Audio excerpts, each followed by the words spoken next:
Hermine on the march, gaining strength. The storm not going away anytime soon. Not at all. There's the map. The storm is now off the northeast coast, where it is expected to churn for days. We want to show you a live shot from Ocean City, New Jersey this morning. Already some sizable waves there. The storm has carved a path of destruction and disruption right up the East Coast. We want to show you this vehicle in Cambridge, Virginia. It is completely covered in sand. It almost looks like a summer snowdrift. Get out your shovel. There are states of emergency watches and warnings for Virginia all the way up to New England right now. And so let's get it out to ABC's chief meteorologist, Ginger Z, who's in Breezy Point, New York, an area still recovering from Hurricane Sandy and now bracing for more. Hey, Ginger, good morning. Dan and Paula, good morning to you. I can't emphasize enough that this is a coastline storm. Beach communities like this will be impacted most, not at all as much inland. And a lot of people are waking up in these beach communities from here through southern New England saying, it's sunny out. What storm are you talking about? Well, that thing is some 300 plus miles south and east of us right here. The waves already starting to grow more than 7 feet. And that's why, as that turns closer to us and sits for days, we are on tropical storm warning anywhere from Virginia up through Nantucket. Overnight, that ominous image, Hermine spinning north. Giant waves crashing into the boardwalk in Ocean City, Maryland, taunting the Delaware coast. Those winds and outer bands lashing Virginia with 60-mile-per-hour winds, neighborhoods inundated. In Columbia, North Carolina, relentless gusts toppling this tractor-trailer, killing the 64-year-old driver. Up to 10 inches of rain in North Carolina. The worst of the storm, shattering this campground in the Outer Banks. Isolated tornadoes blowing these trailers and cottages into that creek, injuring 4, including a 10-month-old baby. In South Carolina, trees crushing homes. At the tail end of this trail of destruction, flooding. Hard-hit Florida is getting rain again. Days after the storm, people in Pasco County forced to evacuate their homes after a different system caused more flooding, some escaping by boat. Hermine, now a post-tropical cyclone, is churning toward the northeast and even providing some action for last-minute thrill seekers in Philadelphia.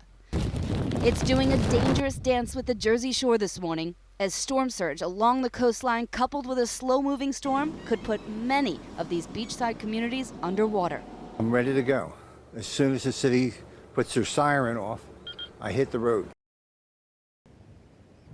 I want to make sure everybody understands, too. You'll hear that term post-tropical cyclone. Don't let that make you think that it is less powerful. This storm still has 65-mile-per-hour max sustained winds. I want to bring you right into the satellite image because you can see where the convection has blown up on the northern side of it, and it is moving at this point 12 miles per hour to the north and east, but it will change its track, and that's what's going to affect us right here in parts of the northeast along the coast. You can see where the tropical storm warnings and watches extend all the way up through coastal New Jersey, up into Connecticut, Massachusetts. You can see even right up into Nantucket. They're on tropical storm watch this morning.